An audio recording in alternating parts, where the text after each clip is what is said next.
नमस्कार, आज है 22 जून, दिन बुधवार। वक्त हो गया जी बिजनेस की बहुत ही खास पेशकश इंडिया 360 का। मैं हूं दीपक डोभाल। हो जाइए तैयार दिन भर की बड़ी खबरों के 360 डिग्री एनालिसिस के लिए, आपके अपने फेवरेट शो जो कि है बिजनेस जगत का नंबर 1 प्राइम टाइम शो। लेकिन सबसे पहले वो खबरें जो बनी आज की सुर्खियां।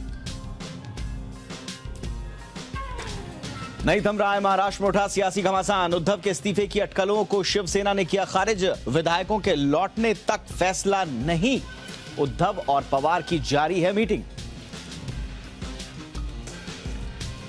एकनाथ शिंदे अब अपने रुख पर कायम, बोले हमारे साथ 46 विधायक। उद्धव ठाकरे को दी सीधी चुनौती। उद्धव के विप को बताया अवैध। सुनील प्रभु की जगह गोगावले को बनाया चीफ विप।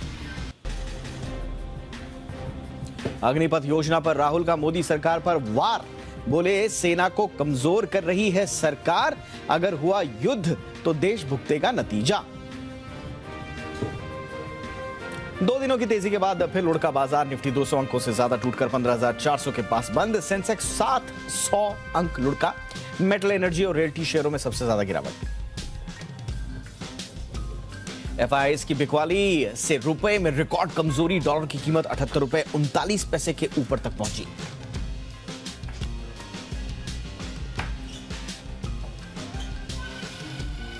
और अफगानिस्तान में विनाशकारी भूकंप, अब तक 1000 लोगों की मौत की खबर।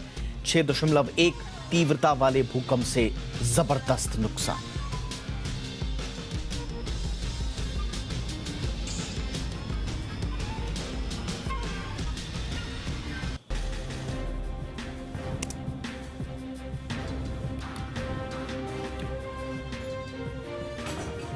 और आइए शुरुआत करते हैं हमारी कवर स्टोरीज की। और कवर स्टोरी जुड़ी है महाराष्ट्र की राजनीति में मची भूचाल से।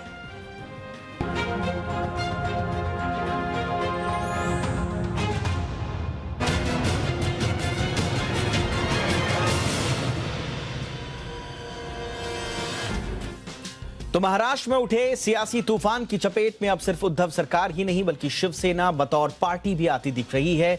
2 दिन से सरकार बचाने की जुगत में जुटे उद्धव ठाकरे अब अपनी पार्टी बचाने की जद्दोजहद में भी दिख रहे हैं, क्योंकि एकनाथ शिंदे ने अपने तेवर आक्रामक किए हुए हैं। हमारे सहयोगी चैनल जी 24 तास से बातचीत में एकनाथ शिंदे ने फिर दोहराया कि वो एक सच्चे शिव सैनिक हैं, समझौता नहीं करेंगे हिंदुत्व से भी। एकनाथ ने यह भी कहा कि उनके पास 46 विधायकों का समर्थन है। वहीं महाराष्ट्र के राजनीतिक संकट पर कांग्रेस सांसद केसी वेणुगोपाल ने कहा कि यह शिवसेना का आंतरिक मसला है, पार्टी नेतृत्व इसे आसानी से सुलझा सकता है। उन्होंने हालांकि यह भी कहा कि इस समस्या का समाधान नहीं निकल रहा है, क्योंकि बीजेपी ने विधायकों को अपने कब्जे में लेने के लिए धन और एजेंसियों का इस्तेमाल किया है। वहीं मुख्यमंत्री उद्धव ठाकरे से मिलने के लिए एनसीपी प्रमुख शरद पवार वर्षा पहुंच चुके हैं। दोनों के बीच राजनीतिक संकट को लेकर बातचीत भी हो रही है। बताया यह जा रहा है कि मध्य प्रदेश के पूर्व सीएम और कांग्रेस के वरिष्ठ नेता कमलनाथ भी उनसे मिलेंगे, लेकिन अब सूचना आ रही है कि वो उद्धव से नहीं मिलेंगे। इस बीच उद्धव ठाकरे आज सामने आए, अपने मन की बात रखी।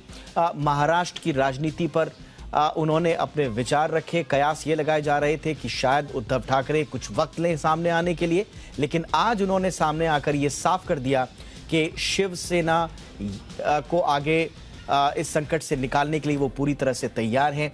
और इसके लिए अगर उनको मुख्यमंत्री पद की कुर्सी भी छोड़नी पड़े तो वो उसके लिए तैयार भी हैं। उन्होंने एक तरह से संदेश देने की ये कोशिश की कि मुख्यमंत्री पद की लालसा उनके मन में नहीं थी।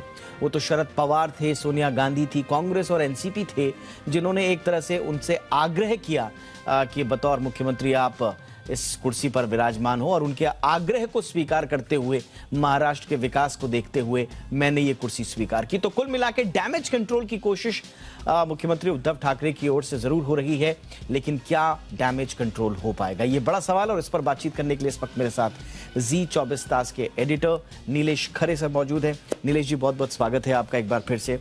आज फिर से वही सवाल आपसे जो मैं पूछता हूँ, हमेशा dark and part of the story की हम बात करते हैं आपसे। आज उद्धव ठाकरे का सामने आना, उसके पीछे, पर्दे के पीछे आपको क्या लग रहा है, क्या चल रहा है? उद्धव ठाकरे ने कह दिया है, एक तरह से संकेत दे दिए हैं कि आप आए, मुझसे इस्तीफा लें, मैं इस्तीफा देने को तैयार हूं। किसी और को मुख्यमंत्री बनना है, यानी कि शिंदे जी को, तो वो बन जाए, उन्हें कोई आपत्ति नहीं है। तो उद्धव ठाकरे ने क्या पत्ते खोल दिए हैं या अभी मन में कुछ और है? इमोशनल पत्ते खेल रहे हैं। अच्छा, अब ये बताने की कोशिश कर रहे हैं कि उन्हें ना ही कुर्सी की कोई चाहत है, ना ही पद की कोई चाहत है। वो तो बस केवल शिवसैनिक है और शिवसेना के लिए ही चाहते हैं कि पद शिवसेना के हाथ में रहे, मुख्यमंत्री शिवसेना का बना रहे। ठीक। तो इमोशनल पत्ता खेला है।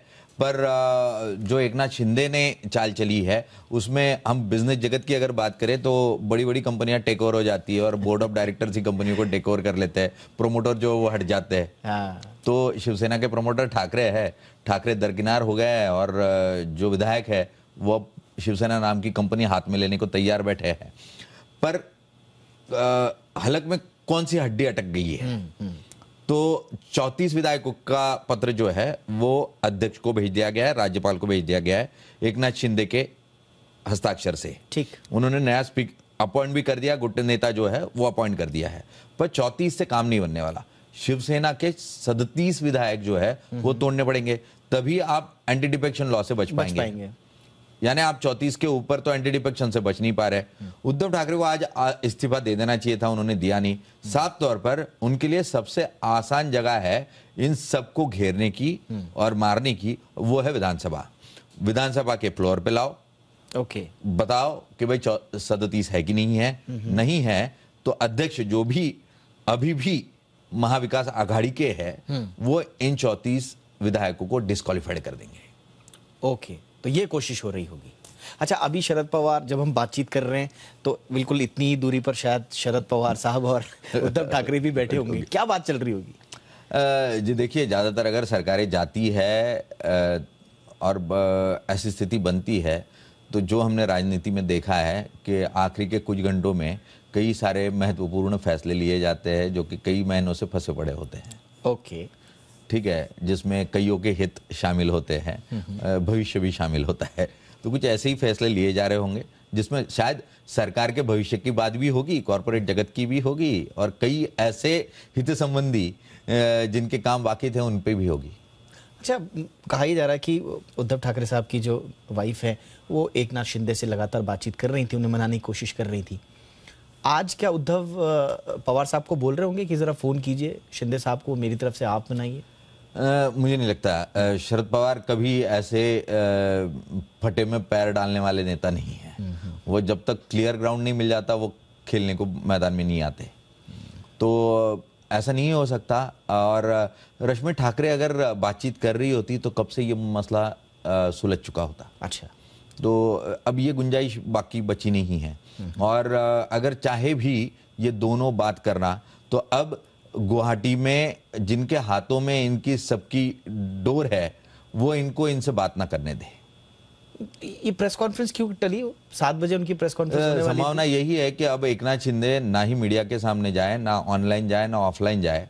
अब वो सीधे शपथ ग्रहण में ही जाए, यही कोशिश होगी जिन्होंने पूरा समर्थन दिया है इस गुट को।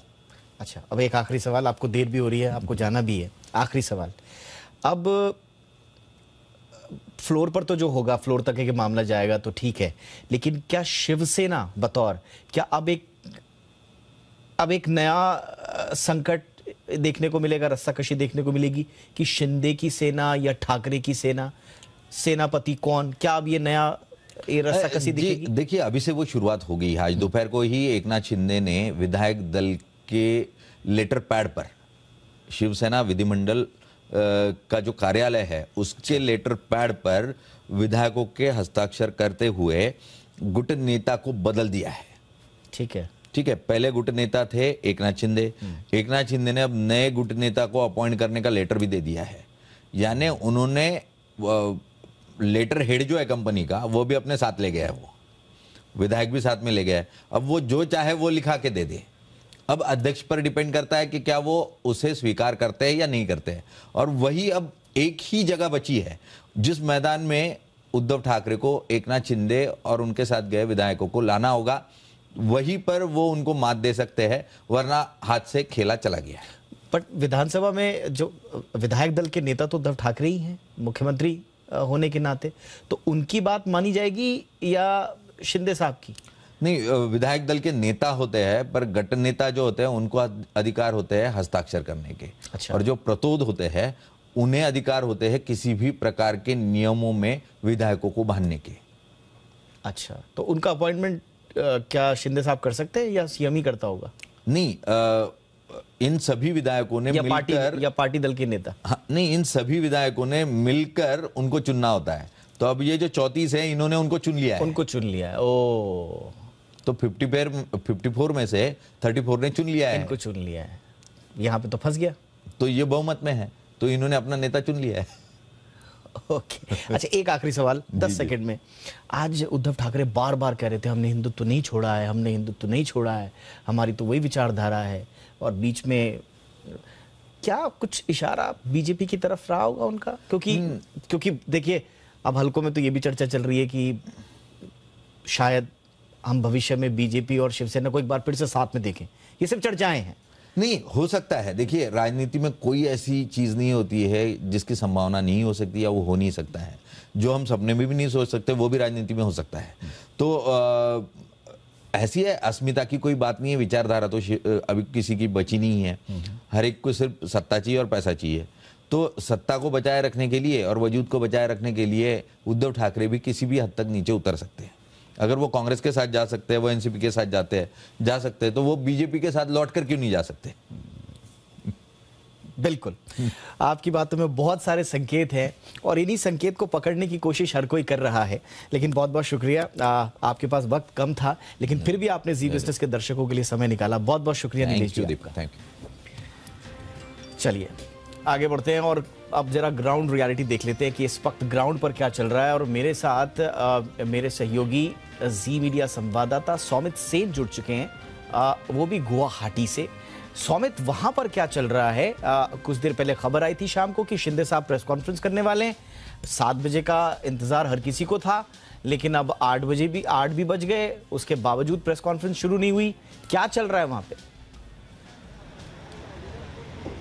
देखिए, जैसे ही उद्धव ठाकरे ने इमोशनल कार्ड को आगे रखा है तभी एक अटकलें लगाया जा रहा था। शायद ये एकनाथ शिंदे और उनकी जो टीम है वो शायद वो थोड़ा सा पीछे हट गए हैं या फिर थोड़ा सा बैकस्टेप किए हैं। लेकिन अभी जब उद्धव ठाकरे का जो ये फेसबुक में जो वार्तालाप थी उस पर जब पोस्टमार्टम हो रहा है, बार बार हम आपको बता दें, कल रात को गुजरात में भी, आज सुबह गुवाहाटी में भी एकनाथ शिंदे ने एक बात बार बार कही कि हम हिंदुत्व के राह में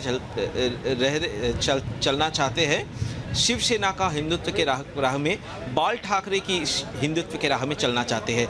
इस मुद्दे पर वो बार बार बताते आ रहे हैं। और आज जब उद्धव ठाकरे ने फेसबुक में अपनी बात रख रहे थे, तो उसी समय उन्होंने सोनिया गांधी और शरद पवार की जिस तरीके से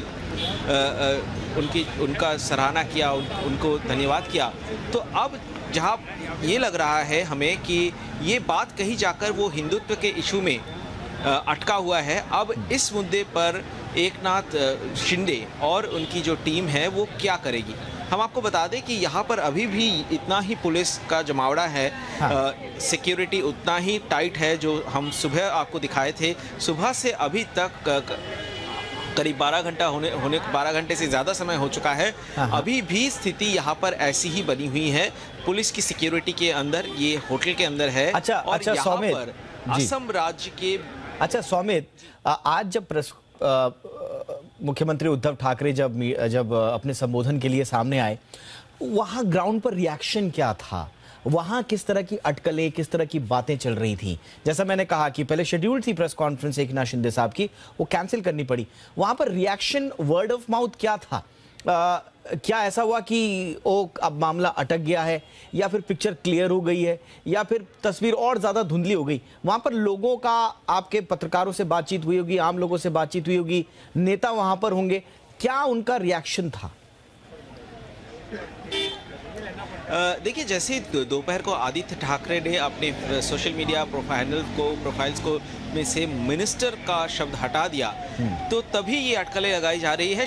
शायद शाम तक उद्धव ठाकरे सरेंडर कर देंगे या वो इस्तीफा दे देंगे, और शाम तक ये तय हो जाएगा कि बीजेपी के साथ एकनाथ शिंदे इनका एक गुट बनेगा, एक गठबंधन बनेगा और इस गठबंधन आने वाले 24 से 48 घंटे के भीतर महाराष्ट्र में सरकार बना देगी। लेकिन जैसे ही उद्धव ठाकरे ने ये बताया कि विधायकों को सामने आना है और उन्होंने अपना, जैसे ही बार बार ये बात आ रही है कि इमोशनल कार्ड उन्होंने आगे रखा है उद्धव ठाकरे ने, तब से ये सारा जो प्लान था या फिर जो चर्चाएं चल रही थी, ये सारा एक नया रूप ले लिया है। क्योंकि अब इनको पहले ये जो हिंदुत्व के इशू में बात कर रहे थे एकनाथ शिंदे और इनकी टीम, जबकि हम बता दें कि एकनाथ शिंदे ही पूरे टीम की तरफ से वही प्रेस से बात की है अभी तक, वो जो हिंदुत्व के बात कह रहा था, अब हिंदुत्व के इशू में फिर से यहाँ पर चर्चा शुरू हो गई है। जो हमें सूत्रों के मुताबिक जो सुनने में आ रहा है कि ये बार बार वही कह रहे हैं कि बाला साहब ठाकरे की जो हिंदुत्व की राह थी वैसा वो चलना चाहते हैं। तो अभी जो सिचुएशन ऐसा हो गया, अगर इनके पास 34 विधायक है, जो 37 और 3 विधायक लगेंगे, ज़रूरी होगा। सुबह से 4 विधायकों की बात कही जा रही है कि वो गुवाहाटी आ रहे हैं, कोई सूरत पहुंच रहे हैं, लेकिन अभी तक वो 3 विधायक यहाँ तक गुवाहाटी में होटल तक नहीं पहुंचे। अच्छा। इसके साथ और 6 निर्दलीय विधायक हैं, उनके 1-2 संख्या बढ़ भी सकती है, लेकिन एकनाथ शिंदे वो कह रहे हैं कि उनके साथ 46 विधायक हैं निर्दल और शिवसेना मिलाकर। ये पूरा जो मसला है ये फिर से नए सिरे से ये शुरू हो चुकी है, बताया जा रहा है, और फिर से अभी चर्चा शुरू हो रही है। अच्छा, जब आप पूछ रहे हैं सौमित सेन गुप्ता, जब आप वहां पर पूछ रहे हैं कि शिंदे साहब से कब बातचीत हो सकती है, कब वो बाहर आएंगे, आप भी कोशिश कर रहे होंगे, तो आपको क्या कहा जा रहा है? जी, पहले बताया जा रहा था कि 7 बजे के करीब, क्योंकि उद्धव ठाकरे की जैसे ही फेसबुक में लाइव खत्म होगी, तब उसके बाद ही इनका रिएक्शन आएगा। और ये भी सूत्रों से बताया जा रहा था कि 7 बजे के आसपास ये प्रेस कॉन्फ्रेंस करेंगे, और इसके लिए कुछ अरेंजमेंट्स भी किया जा रहा था और पुलिस की तैनाती भी काफ़ी बढ़ा दी गई है।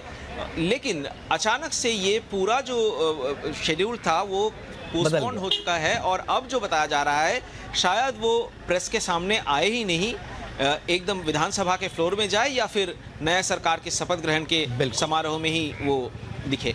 बिल्कुल, बहुत बहुत शुक्रिया सौमित सेन गुप्ता आपका इस तमाम जानकारी के लिए। आप नजर बनाए रखें, हम एक अपडेट के लिए आपके पास आगे भी आते रहेंगे।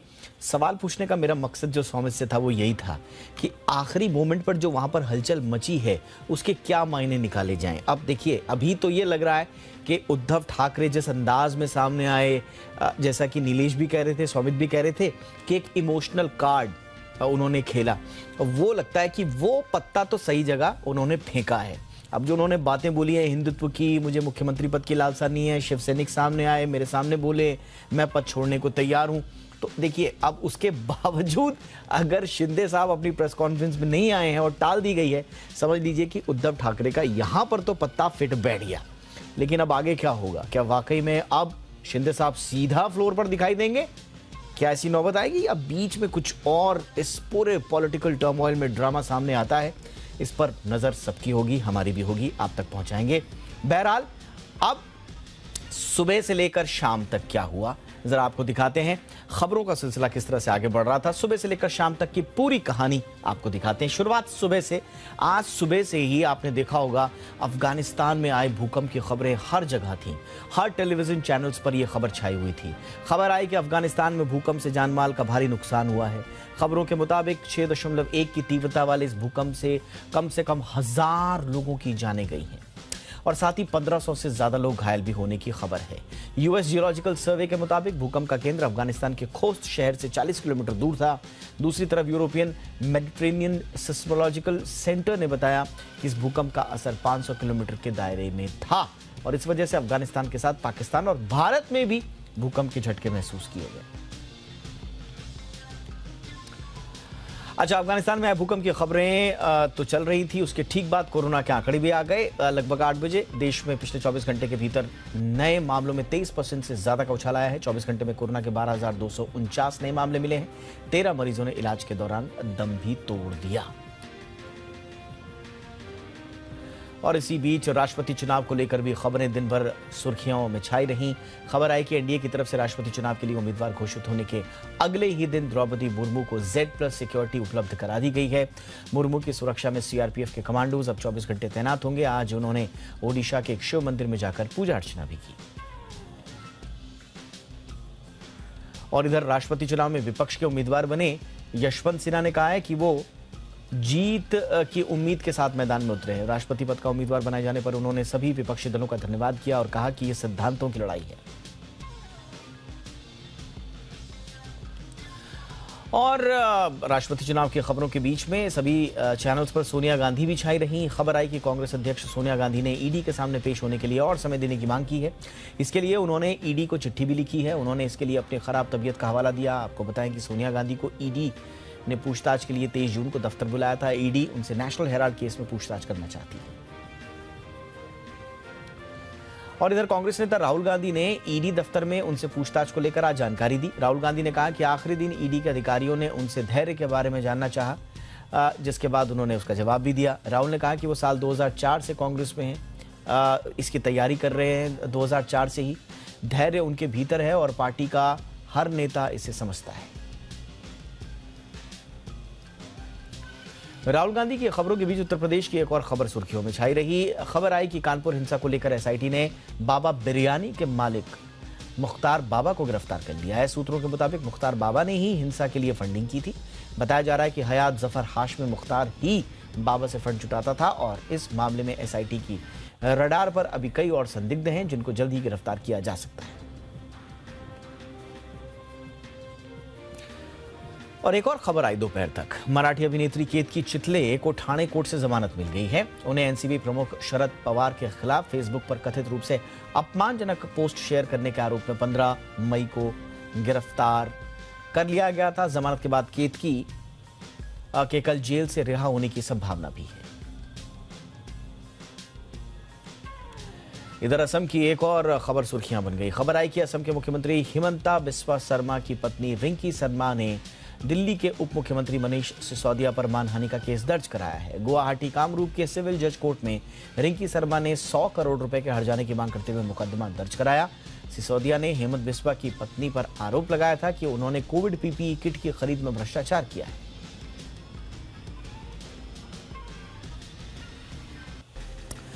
चलिए, तो दिन भर की खबरों का अपडेट भी आपने देख लिया। महाराष्ट्र की राजनीति पर आपने चर्चा भी सुन ली। अब आपके काम की खबर, और आपके काम की नहीं, अब आपके कान की खबर सुनाते हैं आपको। जी हाँ, क्या आप भी दिन रात ईयरफोन का इस्तेमाल करते हैं? अगर हाँ, तो अलर्ट हो जाइए। फ्रांस में हुई एक स्टडी में सामने आया है कि ईयरफोन की वजह से लोग बहरे हो रहे हैं। फ्रांस के national institute of health and medical institute ने करीब 2 लाख लोगों पर रिसर्च की। इसमें सामने आया कि कानों के खराब होने की वजहों में एक बड़ी वजह ईयरफोन का ज्यादा इस्तेमाल भी है। कैसे ईयरफोन आपके कानों को नुकसान पहुंचा रहा है, इस रिपोर्ट में देखिए।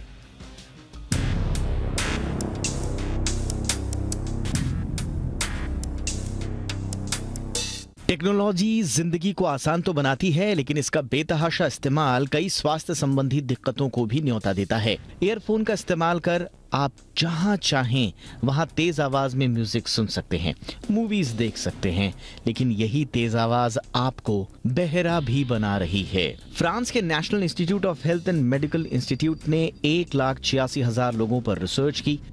इस रिसर्च में सामने आया कि फ्रांस में 4 में से 1 व्यक्ति को सुनने में परेशानी हो रही है। यहाँ की 25% आबादी को ऐसी दिक्कतें हैं, यानी वे धीरे धीरे बहरे होते जा रहे हैं। इस रिसर्च में 18 से 75 साल के लोगों को शामिल किया गया था।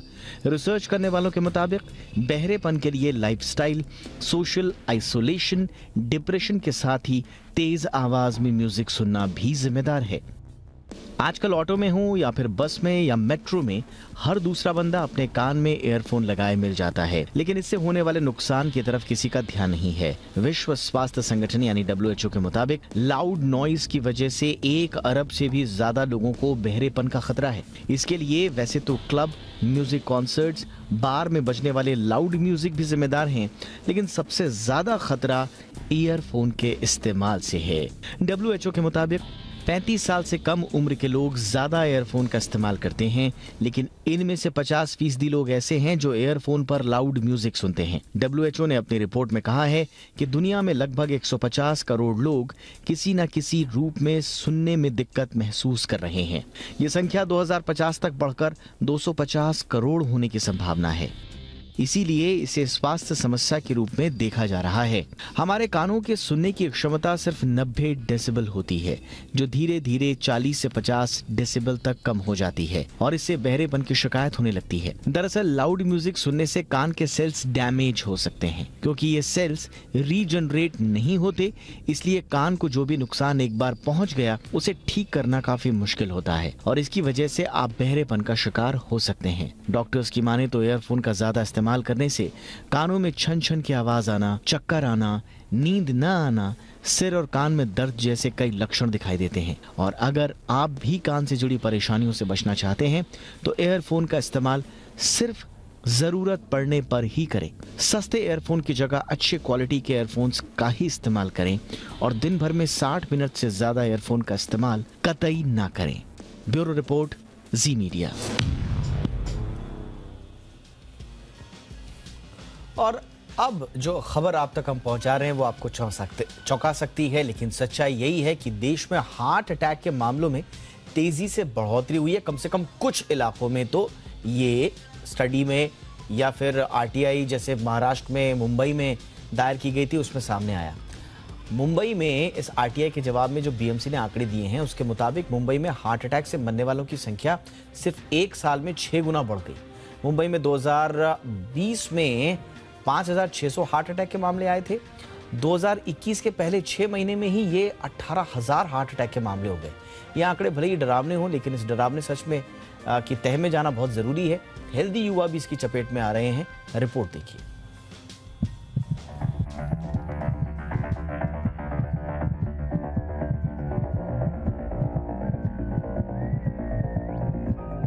जो कल तक हेल्दी दिख रहा था, कोई बीमारी भी नहीं थी, अचानक उसे हार्ट अटैक आ गया। सुनने में भले ही अजीब लगे, लेकिन डॉक्टरों के पास ऐसे तमाम मामले आ रहे हैं।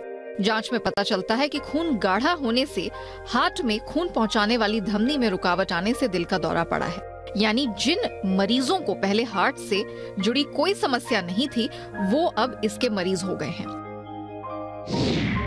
मुंबई में तो और चौंकाने वाले आंकड़े सामने आए हैं। इसके मुताबिक जनवरी से जून के बीच जहां 2020 में हार्ट अटैक से मरने वालों की संख्या महज 500 थी, वही साल 2021 में हार्ट अटैक से मरने वालों की तादाद 6 गुना बढ़ गई है। इस दौरान करीब 3,000 लोगों को हार्ट के चलते जान गंवानी पड़ी। BMC के आंकड़े के मुताबिक 2020 में जहां मुंबई में हार्ट अटैक के मरीजों की संख्या 5600 से थोड़ी अधिक थी, वहीं 2021 की पहली छमाही में ही ये आंकड़ा बढ़कर 18,000 के करीब आ गया। अब हार्ट अटैक के मामलों के बढ़ने की वजह की बात करते हैं। डॉक्टरों की माने तो कोरोना के बाद लोगों में हार्ट से जुड़ी परेशानियां बढ़ी हैं। लोग कोरोना से ठीक तो हो गए, लेकिन कोरोना वायरस ने उनके खून को गाढ़ा करने का काम किया। डॉक्टर के मुताबिक कोविड सिर्फ फेफड़ों की बीमारी नहीं है, ये हमारी दिल की धमनियों में इन्फ्लेमेशन करती है। इससे हार्ट में अचानक कोई क्लॉट बनता है, ब्लड आर्टरी ब्लॉक होने लगती है, ब्लड प्रेशर असामान्य हो जाता है, पल्स रेट बढ़ने या घटने लगती है। इस तरह व्यक्ति हार्ट अटैक का शिकार हो जाता है। हार्ट अटैक के मरीजों के बढ़ने की एक और वजह ये रही कि कोरोना काल के दौरान लोग अपना हेल्थ चेकअप नियमित तौर पर नहीं करा पाए, जिसके चलते कई लोग इस बीमारी की चपेट में आ गए। सिम्टम दिखने पर जब जांच कराई तो पता चला कि हार्ट की बीमारी ने उन्हें अपनी जद में ले लिया है। अगस्त 2021 में हेल्थ साइंस जर्नल लैंसेट की स्टडी में ये बात सामने आ चुकी है कि कोरोना से ठीक होने के कुछ हफ्तों बाद हार्ट अटैक का खतरा 3 से 8 गुना तक बढ़ जाता है। इसके लक्षण और बचाव की बात करें तो जो लोग कोरोना की चपेट में आ चुके हैं और पूरी तरह से रिकवर हो चुके हैं, ऐसे लोग अगर चलने में ज्यादा थकान महसूस कर रहे हैं या मामूली सी मेहनत से सांस फूलने लगती है, तो उन्हें तत्काल ECG और ट्रेडमिल टेस्ट यानी TMT करवाना चाहिए, क्योंकि शुरुआती स्टेज पर इलाज मिलने से इसे कंट्रोल किया जा सकता है। फिलहाल तो हार्ट अटैक जैसी बीमारी से बचना है तो नियमित तौर पर हेल्थ चेकअप के साथ एक्सरसाइज और हेल्दी फूड को अपनी दिनचर्या में शुमार करना होगा। ब्यूरो रिपोर्ट, जी मीडिया। अगर आप भी सोशल मीडिया के जरिए कमाई करते हैं या कमाई करने की सोच रहे हैं तो आपके लिए मार्क ज़करबर्ग ने बड़ी खुशखबरी दे दी है। ज़करबर्ग ने फेसबुक, इंस्टाग्राम के जरिए मोटी कमाई करने के 5 नए तरीकों की घोषणा की है।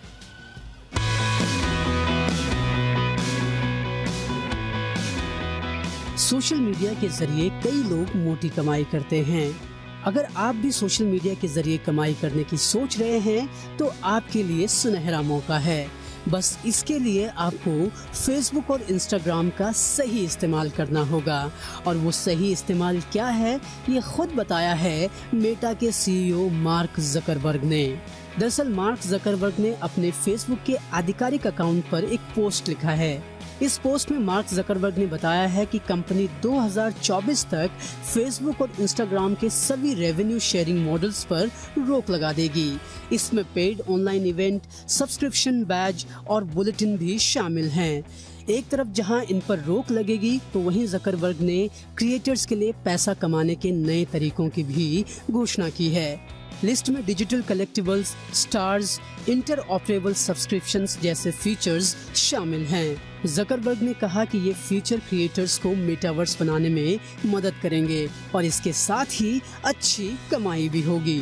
अब आप ये भी समझ लीजिए कि आपको फेसबुक और इंस्टाग्राम पर इन नए फीचर्स के जरिए कमाई कैसे होगी। पहला फीचर है इंटरऑपरेबल सब्सक्रिप्शन। इसके तहत क्रिएटर फेसबुक और इंस्टाग्राम पर अपने यूजर्स ओनली ग्रुप बना सकेंगे। जो भी यूजर इस ग्रुप से जुड़ना चाहेगा उसे एक फीस देनी होगी। इससे आपकी वीडियो ज्यादा लोगों तक पहुंच सकेंगे और जितना ज्यादा लोग आपकी वीडियो देखेंगे या इस ग्रुप से जुड़ेंगे उतनी ज्यादा आपकी कमाई होगी।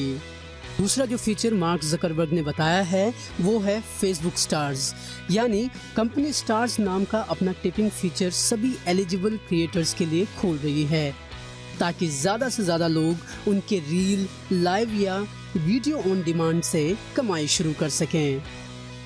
तीसरा फीचर जो इन दोनों प्लेटफॉर्म पर लाया गया है वो है मोनेटाइजिंग रील्स। कंपनी फेसबुक पर ज्यादा क्रिएटर्स के लिए रील्स प्ले बोनस प्रोग्राम खोल रही है। ये फीचर क्रिएटर्स को अपने इंस्टाग्राम रील्स को फेसबुक पर क्रॉस पोस्ट करने और उन्हें वहां भी मोनेटाइज करने की सुविधा देगा, यानी कमाई के बेहतर विकल्प यहाँ भी मिलेंगे। अगला फीचर जो मार्क ज़करबर्ग ने बताया है वो है क्रिएटर मार्केट प्लेस। इसके लिए कंपनी ने इंस्टाग्राम पर एक सेट प्लेस की टेस्टिंग शुरू कर दी है। इसके तहत क्रिएटर्स को खोजा जाएगा और बाद में उनके काम के लिए उन्हें भुगतान किया जाएगा। अगर आप अच्छे क्रिएटर्स हैं, अच्छे वीडियोस बनाते हैं तो यहाँ पर आप ज्यादा कमाई कर सकते हैं। और आखिरी जो फीचर मार्क ज़करबर्ग ने बताया है वो है डिजिटल कलेक्टिबल्स, यानी कि अब आप इंस्टाग्राम पर NFT भी बेच सकेंगे जिससे आपकी कमाई और बढ़ जाएगी। तो ये थे फेसबुक, इंस्टाग्राम के जरिए मोटी कमाई करने के 5 नए तरीके। अगर आप भी अच्छे क्रिएटर हैं, आप अच्छी वीडियोस बनाते हैं तो आप फेसबुक और इंस्टाग्राम के जरिए मोटी कमाई कर सकेंगे। ब्यूरो रिपोर्ट, जी मीडिया। स्वागत है। खाने के तेल के दाम पर सरकार के एक्शन का असर दिखना शुरू हो गया है। खाने का तेल सस्ता होना शुरू हो चुका है। पिछले 1 महीने से दाम में कमी का ट्रेंड दिख रहा है। हालांकि 1 साल की तुलना करें तो दाम अभी थोड़े ज्यादा हैं, लेकिन अच्छी बात यह है कि कई ब्रांड्स ने दाम घटाने की घोषणा कर दी है और खाने के तेल के दाम में 15 से 22 रुपए की कटौती की जा रही है। सरकार भी लगातार तेल की कीमतों की मॉनिटरिंग कर रही है। इसके साथ ही सरकार लगातार औचक निरीक्षण करती रहेगी। सरकार के मुताबिक जब तक स्टॉक लिमिट रहेगी तब तक सरकार ऐसे निरीक्षण करते रहेगी। और खाने के तेल के दाम घटाने की घोषणा तो हुई है, लेकिन ग्राउंड पर क्या कीमतें कम हुई हैं, खाने के तेल के दाम की रियलिटी चेक किया हमारे संवाददाता सौरभ पांडे ने। खाने की तेल की कीमतें बढ़ोतरी के बाद सरकार ने काफ़ी बैठक की दौरे की और उसके बाद उन्होंने कहा कि तेल की कीमत में कटौती की जा चुकी है। ऐसे में हम मुंबई के एक ऐसे ही मार्केट में आप पहुंचे जहां हम देखने के लिए पहुंचे हैं कि किस तरह से जो है तेल की कीमतों में जो कटौती है वो ग्राहकों तक किस तरह से पास ऑन हो रही है। इसी में हमने बात की है दुकानदारों से और ग्राहकों से। आइए उनका क्या कहना है। दुकानदारों का कहना है कि खाने के तेल में कटौती हुई है, जो कि इसकी कीमत जो पहले 2200 से 2500 की होती थी वो अब 1900 से 2000 की हो गई है। तो उस बारे में आपका क्या कहना है? अच्छी बात है ना, जो रेट कम हुआ है, वो खाने के तेल के रेट कम हुए, वो तो अच्छी बात है, क्योंकि सर्वसामान्य लोग को परवड़ता भी चाहिए ना, परवड़ना भी चाहिए, तो अच्छी बात है। नहीं, असर बहुत अच्छा मिला। ये महीने पिछले जो दिन गए, पिछले 2 महीने 3 महीने से ये महीने काफ़ी अच्छे न्यूज़ मिली, पब्लिक को राहत मिल रही थी। पिछले महीने जो बिल बन रहा था उससे बिल में उनको ज़्यादा राहत मिली। अरे भाई 10 टन बढ़ता है, 1 टन कम होता है, तो उसकी गिनती नहीं आती है। 10 टन बढ़ना चाहिए, 12 टन कम होना चाहिए, तो वहाँ तक कम हो गया। आज काम 5 हो गया, कल अब पता ही होने वाला है, हमेशा पक्का नहीं, कंफर्म नहीं है, हमेशा होने वाला है ये चीज़।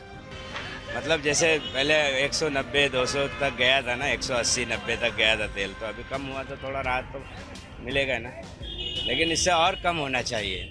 जैसा कि आपने सुना, ग्राहकों और दुकानदारों का कहना है कि तेल की कीमतों में कटौती तो हुई है, लेकिन इसे धीरे धीरे जो है ना करके थोड़ी बड़े स्तर पर करना चाहिए ताकि उन्हें और राहत मिल सके।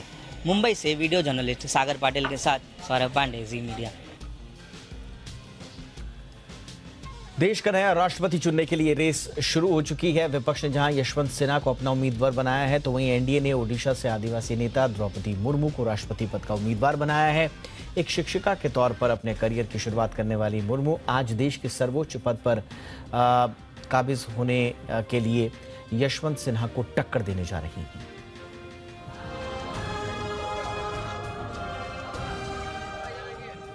राष्ट्रपति पद के लिए उम्मीदवार घोषित किए जाने के बाद द्रौपदी मुर्मू के घर पर बधाई देने वालों की होड़ कुछ इस तरह से दिखी।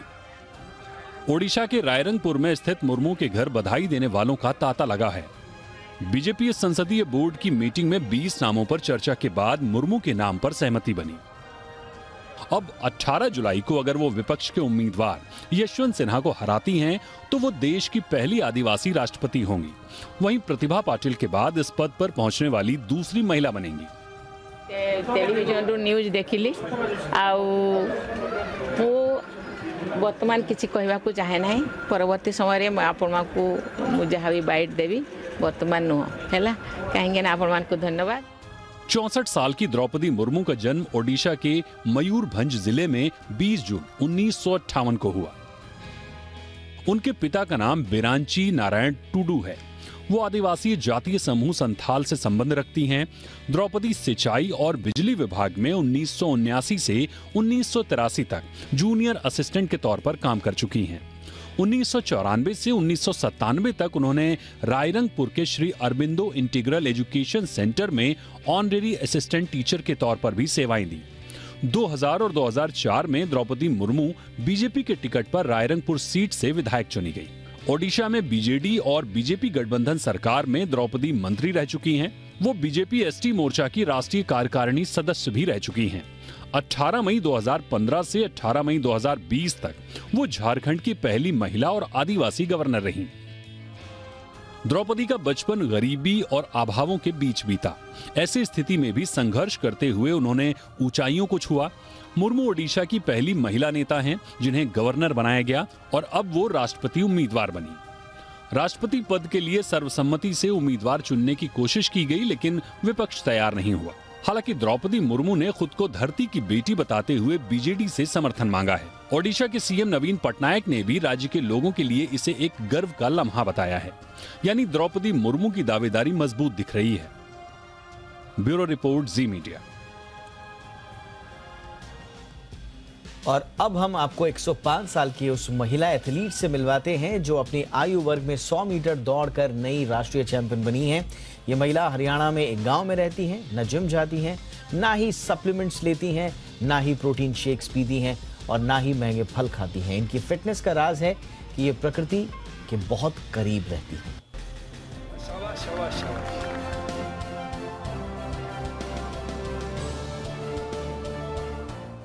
ये है रामाबाई, 105 साल की सुपर दादी। और 105 साल की उम्र में ये है उनकी रफ्तार। तस्वीरें 15 जून को गुजरात के वडोदरा में हुई national open masters athletes championship की हैं। इन मुकाबलों की 100 मीटर रेस में रामाबाई ने न सिर्फ गोल्ड मेडल जीता बल्कि इस उम्र में सबसे कम वक्त में दौड़ पूरी करने का नया नेशनल रिकॉर्ड भी बनाया। आप इन तस्वीरों में उन्हें 105 साल की उम्र में ट्रैक पर पूरी ऊर्जा और ताकत के साथ दौड़ते हुए देख सकते हैं।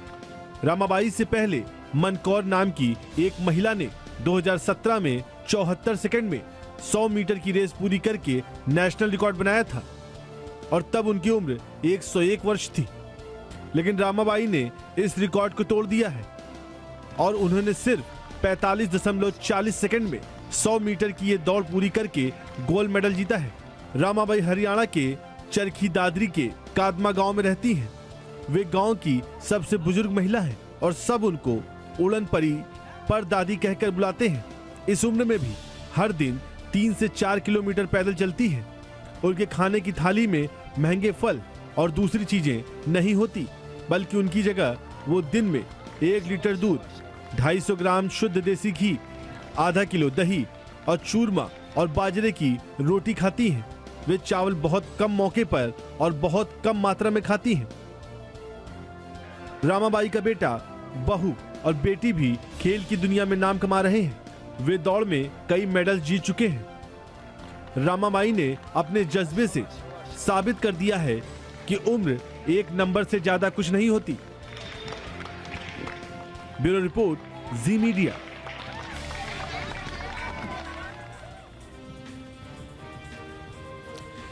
बिहार के भोजपुर जिले से एक गजब का मामला सामने आया है। इंटरनेट बंदी से खफा एक शख्स ने कंपनी पर ही मुकदमा ठोक दिया। आखिर क्यों? देखिए रिपोर्ट।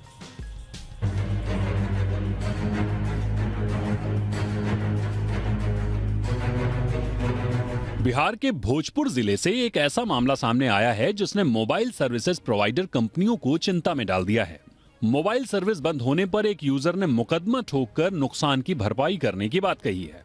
दरअसल बिहार में उपद्रव होने के बाद सरकार ने एहतियातन 4 दिनों के लिए इंटरनेट सेवाएं बंद कर दी थी, जिससे एक मोबाइल यूजर काफी खफा हो गया और वो मोबाइल सर्विस प्रोवाइड कराने वाली कंपनियों से अपना डाटा वापस करने की मांग कर रहा है। आरा के शंकर प्रकाश नाम के शख्स ने कंज्यूमर कोर्ट में केस दर्ज कराया है। कोर्ट ने भी उनका मामला स्वीकार कर लिया है। इंटरनेट बंदी का नुकसान हमेशा उपभोक्ताओं को ही उठाना पड़ता है, क्योंकि अधिकतर कंपनियां प्रीपेड प्लान के तहत डेटा का पैसा पहले ही ले लेती हैं। औसतन एक यूजर प्रतिदिन 1 GB डेटा खर्च करता है। ऐसे बिहार में ये आंकड़ा कई लाख GB तक पहुंच सकता है। बता दें कि बिहार में कुछ दिनों पहले कई जिलों में जमकर बवाल हुआ था। इसी के तहत बिहार पुलिस ने शांति व्यवस्था बनाए रखने के लिए 20 जिलों में इंटरनेट सर्विस पर रोक लगा दी थी, जिसकी वजह से लोग इंटरनेट सेवाओं का इस्तेमाल नहीं कर पाए थे। ऐसे में अब एक यूजर ने डाटा की मांग को लेकर मुकदमा ठोक दिया है, जिसकी वजह से मोबाइल सर्विस प्रोवाइडर कंपनियों की चिंताएं बढ़ गई हैं। ब्यूरो रिपोर्ट, जी मीडिया।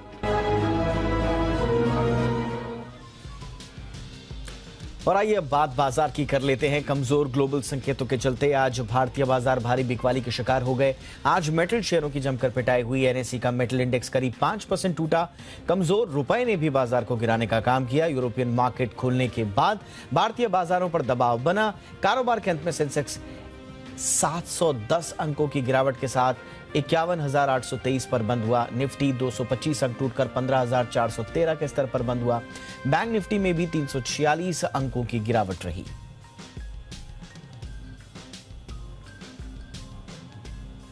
और मार्केट में आज किस तरह का एक्शन देखने को मिला, क्या एक्शन था, बताने के लिए मेरे सहयोगी वरुण दुबे मेरे साथ जुड़ चुके हैं। Over to you Varun. देखिए, 2 दिन लगातार हरे निशान में बंद होने के बाद फाइनली आज निफ्टी जो है वो लाल निशान में बंद हुआ है। इनफैक्ट अगर आप देखेंगे तो ग्लोबल क्यूज़ कोई इतने ख़राब नहीं थे जो ओवरनाइट क्यूज़ यूएस से आए थे, लेकिन दिन के दौरान अगर आप देखते तो Asian markets, European markets, Dow futures, Nasdaq futures, यहाँ पे जो क्यूज़ थे वो थोड़े ख़राब थे और यहाँ पे काफ़ी ज़्यादा प्रेशर देखने मिला और काफ़ी हद तक उसी का इम्पैक्ट जो है वो भारतीय बाजारों पर हुआ है। इसके अलावा अगर आप देखेंगे तो जाहिर सी बात है कि कल के ट्रेडिंग सेशन में काफ़ी बेहतरीन उछाल देखने मिला था। तो कुछ हद तक कहीं ना कहीं लोगों ने मुनाफा वसूली भी की है, लेकिन बड़ा हाथ जो आज मार्केट की गिरावट का था वो कहीं ना कहीं ग्लोबल रीजंस था। और खासकर अगर आप देखेंगे मार्केट के साथ साथ आपको कमोडिटीज़ में भी अच्छी खासी गिरावट देखने मिली और साथ ही साथ रुपये जो लगातार वीक हो रहा है उसका भी कहीं ना कहीं असर जो है वो भारतीय बाजारों में देखा गया है।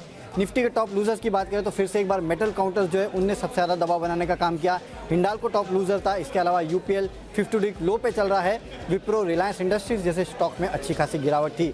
एफएनओ में Sun TV, Chambal fertiliser, IDFC First Bank, Godrej Properties में गिरावट थी। इसके अलावा कैश में अगर आप देखेंगे तो ईआईडी पैरी, जेके पेपर, स्पार्क, अरविंद जैसे काउंटर से जहां पे प्रेशर जो है आज साफ देखने मिला। फोकस में जैन इरिगेशन थे, जो डील इन्होंने किए उसका इम्पैक्ट कहीं ना कहीं देखने मिला। स्टॉक में तेजी थी। मैट्रिमोनी.com बायबैक की रिकॉर्ड डेट की इन्होंने घोषणा की, उसका इम्पैक्ट काफ़ी हद तक देखने मिला, इसके लिए स्टॉक में तेजी थी। डिक्सन टेक ब्रोकरेज हाउसेस की तरफ से डाउनग्रेड आया, उसका इम्पैक्ट देखने मिला। और जेएसपीएल, हमने जो आपको एक्सक्लूसिव खबर बताई थी ऑस्ट्रेलिया में कहीं ना कोई कोल के ऊपर, ड्यूटी के ऊपर, तो उसका इम्पैक्ट आपको देखने मिला। इसके लिए इस काउंटर में आज अच्छा खासा प्रेशर देखा गया है। लेकिन तेजी में थे कुछ चुनिंदा ऑयल एंड गैस शेयर। आप ओएमसीज में देखिए, वहाँ पे तेजी थी। बीपीसीएल देखिए निफ्टी का टॉप गेनर था। इसके अलावा एमजीएल में आज खरीदारी देखी गई। आरबीएल बैंक, इंटरग्लोब एविएशन जैसे काउंटर्स थे जहाँ पे तेजी थी। इसके अलावा आईटीआई, लगातार ये काउंटर जो है उसमें तेजी देखने मिल रही है। आज भी डबल डिजिट के गेंस यहाँ पे थे। क्रिसिल, ऑल कार्गो लॉजिस्टिक्स, इसके अलावा आईओबी जैसे काउंटर से जहाँ पे तेजी देखने मिली। इनफैक्ट कुछ हद तक जो पीएसयू बैंकिंग स्पेस था ना, वहाँ पे आज अच्छी खासी खरीदारी देखी गई है। लेकिन ओवरऑल अगर आप देखेंगे तो एक कमज़ोर ट्रेडिंग सेशन आज का देखने मिला है और लाल निशान में जो है वो निफ्टी में आज क्लोजिंग देखने मिली है।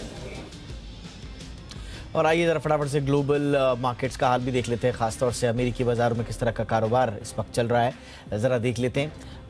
तो हल्की फुल्की तेज़ी के साथ डाउ जोन्स कारोबार कर रहा है ऑलमोस्ट फ्लैट, मात्र 11-12 अंकों की तेज़ी के साथ 30,542 के स्तर पर डाउ जोन्स कारोबार कर रहा है और लगभग 1% की तेज़ी के साथ नैस्डैक कारोबार कर रहा है 11,170 के स्तर पर। और फ्लैटिश शुरुआत एसएनपी में भी हुई है 3,776 के स्तर पर फिलहाल अमेरिकी बाजार का एसएनपी काम कर रहा है। तो तीनों इंडाइसेस में फिलहाल फ्लैटिश शुरुआत नज़र आ रही है। मार्केट पर और किस तरह का एक्शन आगे रह सकता है, ये बताने के लिए इस वक्त हमारे साथ खास मेहमान सेठी फिनमार्ट के मैनेजिंग डायरेक्टर विकास सेठी जी जुड़ चुके हैं।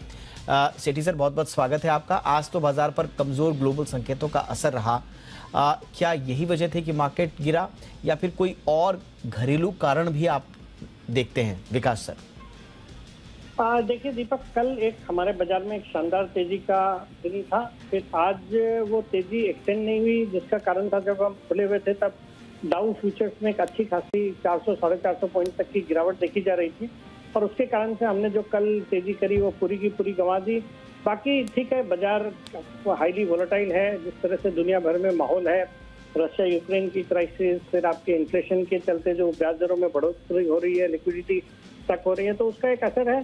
बट आज अब जब हम बात कर रहे हैं तो यूएस के मार्केट जो कि डाउ फ्यूचर्स काफी कमजोर थे वो अब सुधर के पॉजिटिव हो रहे हैं। तो मुझे लगता है अगर इसी तरह पे या कुछ अच्छा पॉजिटिव नोट पे यूएस के मार्केट ठीक रहते हैं तो कल के बाजार में एक अच्छी खासी रिकवरी भारतीय बाजारों में भी होनी चाहिए। तो I would maintain bullish stance on the market for tomorrow. बहुत बहुत शुक्रिया सेठी सर इस तमाम जानकारी के लिए आपका। आगे बढ़ते हैं। दुनिया भर में मंदी की आहट के चलते कच्चे तेल के दामों में तेज गिरावट आई है। अंतर्राष्ट्रीय बाजार में कच्चे तेल के दामों में 5% की तेज गिरावट आई है। वहीं रुपए में भी रिकॉर्ड कमजोरी देखी गई है। इन दोनों खबरों पर पूरा अपडेट लेते हैं जी बिजनेस के कमोडिटी एडिटर मृत्युंजय कुमार झा से। मृत्युंजय, बताइए। देखिए, बहुत तेज गिरावट आई है और एक झटके में 5% से ज्यादा कच्चे तेल के दाम टूट गए हैं। $110 के नीचे आ गया है ब्रेंट क्रूड का भाव। इसके पीछे की सबसे बड़ी वजह यह है कि अमेरिका, जो कि दुनिया का सबसे बड़ा क्रूड कंज्यूमर है, अमेरिका ने गैसोलीन पर फेडरल टैक्स अभी हटा दिया है ताकि वहां पर पीक ड्राइविंग सीजन में जो डिमांड बढ़ने की संभावना है उस वजह से दाम बहुत ज्यादा ना बढ़ जाए, उसको देखते हुए ये फैसला लिया गया है और उसका बड़ा इम्पैक्ट आज हमने कच्चे तेल की कीमतों पर देखा है। दूसरी बड़ी वजह यह है कि चाइना, अमेरिका, इन देशों में कच्चे तेल की डिमांड घटने की आशंका लगातार बनी हुई है। इन दो वजहों से कच्चे तेल की कीमतों में बहुत तेज गिरावट आई है और एक झटके में दाम $110 के नीचे आ गए हैं। और गिरावट आज सिर्फ क्रूड में नहीं बल्कि रुपया भी रिकॉर्ड लो पे पहुंचा है और $1 का भाव $78.39 तक लुढ़क गया है। रिकॉर्ड गिरावट है रुपए में और रुपया गिरने के पीछे भी वजह यही है कि जिस तरह से शेयर मार्केट में बिकवाली आई है, मंदी का डर है, इन तमाम वजहों से रुपया भी लगातार कमजोर हुआ है और वहां पर भी बहुत तेज गिरावट देखी गई है। शुक्रिया मृत्युंजय इस तमाम जानकारी के लिए। और ब्रिटेन में देशव्यापी रेल हड़ताल से लोगों की मुश्किलें बढ़ गई हैं। इस हड़ताल से रेल मुसाफिरों को भारी मुसीबत का सामना भी करना पड़ रहा है। तकरीबन 40,000 से ज्यादा कर्मचारी हड़ताल पर हैं। कर्मचारियों ने वेतन बढ़ोतरी के साथ कई और मांगे भी रखी हैं। क्या है उनकी ये मांगे और किस तरह की एक संकट वहां पर आया है, देखिए।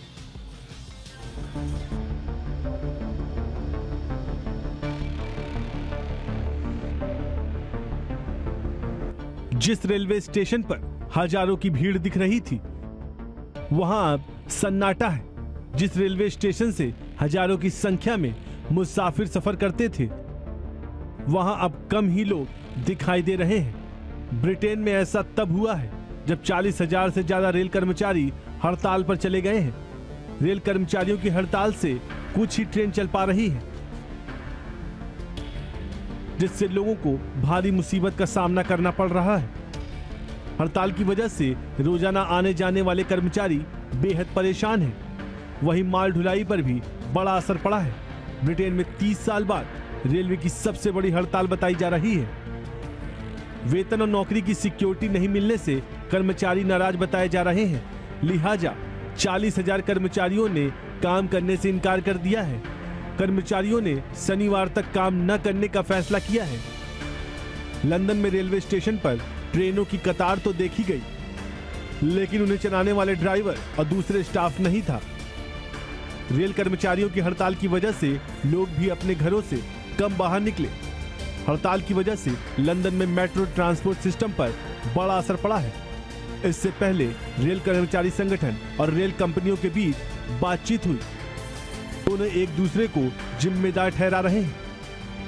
रेल कर्मचारियों ने पीएम बोरिस जॉनसन से इस मामले में दखल देने की मांग की है। कर्मचारी संगठनों की मांग है कि सरकार मामले में हस्तक्षेप करे, जिससे जल्द हड़ताल खत्म हो सके। ब्यूरो रिपोर्ट, जी मीडिया। रूस और यूक्रेन के बीच आज युद्ध का 119वां दिन है। यूक्रेन के शहरों पर तबाही जारी है। इस बीच रूस के राष्ट्रपति व्लादिमीर पुतिन ने जो चेतावनी दी, वो अमेरिका और राष्ट्रपति जो बाइडेन की मुश्किलें बढ़ा सकती हैं। पुतिन ने ऐलान किया है कि 2022 के अंत तक सेना को और मजबूत और आधुनिक बनाया जाएगा। साथ ही अचूक वार करने वाली सरमत मिसाइल की तैनाती भी होगी।